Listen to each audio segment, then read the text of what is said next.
Hello all. ఇది నేను మొన్న తీసిన వీడియో. హార్వెస్ట్ చేసుకున్నాం ఆ రోజు. కొన్ని చిక్కుడుగాయలు, వంకాయలు, టమాటోలు అట్లనే కొద్దిగా పచ్చిమిర్చి కూడా హార్వెస్ట్ చేసినాము. ఇవే నేను పెట్టిన వంకాయ చెట్లు. దీంట్లో నేను ఒక పెద్ద వంకాయని నెక్స్ట్ ఇయర్ విత్తనానికని దాచిపెట్టిన. చూపిస్తాను చూడండి. ఈ వంకాయని నెక్స్ట్ ఇయర్ కోసమని నేను అట్లా వదిలేసిన. ముదిరిన తర్వాత తెంపి ఎండబెట్టుకొని గింజలు రెడీ చేసుకోవాలి నెక్స్ట్ ఇయర్కి. మేము పెట్టుకున్న చిక్కుడుగాయ అయితే టేస్ట్ బాగుంటుంది. చెట్లు కూడా బాగానే పెట్టినాము. కర్రకు ఒక పాదేసినట్టు వేసినాము. అసలు ఫుల్ చెట్లు అయినాయి.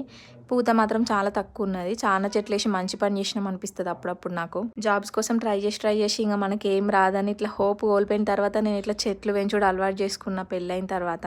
సోరకాయ తీగనైతే డైరెక్ట్గా పైకి ఎక్కించిన ఇల్లు మీదకి.